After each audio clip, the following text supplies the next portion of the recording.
how to fix Snapchat chat glitch on Android phone. Hello guys, in today's video I'm gonna show you how to fix Snapchat chat glitch on Android phone. First open settings and then scroll down until you find here apps and then click apps again, and here just scroll all the way down until you find here Snapchat,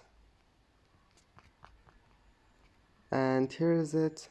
Click on it, Snapchat, and first thing you need to do here is to click force stop and then click storage and clear cache.